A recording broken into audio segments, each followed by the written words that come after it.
যদিও আলেম ছিলেন না, কিন্তু অত্যন্ত ধর্মভীরু, তাহাজ্জুদ গোজার ছিলেন এবং নিয়মিত জামায়াতে প্রথম তাকবীরের সঙ্গে নামাজ আদায়ে সচেষ্ট ছিলেন। তার সর্বমোট 6টি সন্তান ছিল।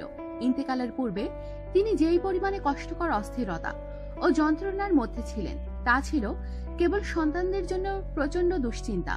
তার 3টি সন্তানের বিয়ে হয়েছিল, কিন্তু ছেলেরা ছিল এখনো অবিবাহিত। এদের মধ্যে 2টি ছোট ছেলে তাদের জন্য দুর্নামের কারণ হয়ে দাঁড়িয়েছিল।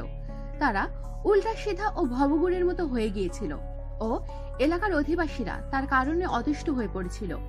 দ্বিতীয় ছেলেটি সীমাহীন দুর্নামের অধিকারী হয়ে গিয়েছিল। এই সন্তানদের বাবা শেষ মুহূর্ত পর্যন্ত কেঁদে কেঁদে বলতে থাকেন, হে আল্লাহ, আমার মনে পড়ছে না আমি জীবনে এমন কি পাপ করেছি যার কারণে আমাকে আজ এমন দুর্দিন দেখতে হচ্ছে। তার সমবয়সীরা বলেছিল যে তিনি ছেলেবেলা থেকে সজ্জন ও ভালো মানুষ ছিলেন, সবসময় হারাম হালাল বাজ বিচার করে চলতেন, কখনো মাদক, ব্যভিচার ও জুয়াবাজির ধারে কাছেও ভেড়েননি। একদিকে এমনই ছিল তার ইতিবাচক অবস্থা, আর অন্যদিকে তার সন্তানদের নেতিবাচক পরিস্থিতি। এই কঠিন প্যাচের গেরো খুলছিল না। কয়েকজন ব্যক্তি তার ব্যাপারে গভীর পর্যবেক্ষণ করলেন। এক্ষেত্রে সমকালীন এক বুজুর্গর সাহায্যে এগিয়ে এলেন এবং বিষয়টি শীঘ্রই বোঝা গেল।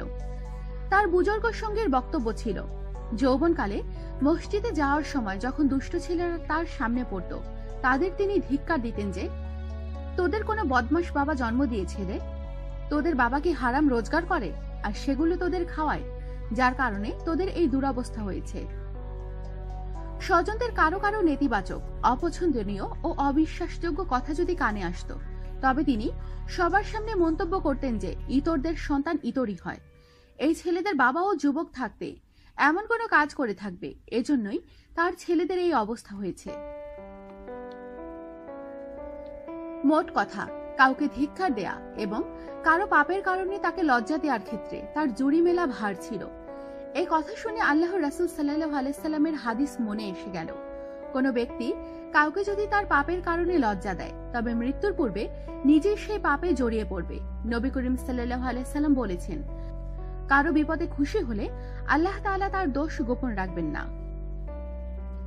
আমাদের এই কথাটি বেশ ভালো করে বুঝে নেওয়া উচিত যে সন্তানদের এই মন্দ পরিণতি যুবক বয়সে তার মন্দ ভাষণ ও অন্যদের ধিক্কার দেওয়ার ফল হতে পারে। তার সেই বুজুর্গ বন্ধু এটাও বলেন, নিজের সন্তানদের ক্ষেত্রে তিনি অত্যন্ত কঠোর আচরণ করতেন। তাদের কোনো অযাচিত কাজ তিনি কিছুতেই সহ্য করতেন না, ধমকাতেন, মারতেন এবং ক্ষুব্ধ হয়ে কখনো সখনো তাদের ইবলিস, শয়তান, অভিশপ্ত ও প্রত্যাখ্যাত ইত্যাদিও করতেন। হতে পারে তা তখনই খোদার কাছে মঞ্জুর হয়ে গেছে। এই জন্যে হয়তোবা আল্লাহ তাআলা তার সন্তানদের শয়তানের বৈশিষ্ট্যধারী বানিয়ে দিয়েছেন। কেননা সন্তানদের ব্যাপারে মা বাবার দোয়া যেভাবে দ্রুত কবুল হয়, একইভাবে বাবা মার বদদোয়াও সন্তানদের বেলায় দ্রুত কার্যকর হয়ে দেখা দেয়। তাই কখনো মনের ভুলেও, রাগে ও উত্তেজিত হয়েও নিজের সন্তানদের ধমকানোর ক্ষেত্রে গলদ নামে ডাকা উচিত নয়। এমনও হতে পারে সেটাই কবুল হওয়ার সময় এবং তার প্রভাব প্রকাশ পেয়ে গেল। তিনি যদি তার সন্তানদের ক্ষেত্রে দৃঢ়তার সাথে আল্লাহর নির্দেশিত নীতিমালা পালন ও দোয়া প্রার্থনার মাধ্যমে নিজের সন্তানদের প্রতিপালন করতেন এবং অন্য কারো সন্তানকে খারাপ না বলতেন, সম্ভবত তাহলে এই দুর্দিন তাকে দেখতে হতো না। আল্লাহর কাছে আমাদের প্রার্থনা করা উচিত, হে আল্লাহ, আমাদের এমন স্ত্রী সন্তান দান করুন যারা আমাদের জন্য চোখের শীতলতা বয়ে আনে এবং আমাদের খোদা বিরুদ্ধের নেতা বানান। আমাদের সাথেই থাকুন, সাবস্ক্রাইব করুন।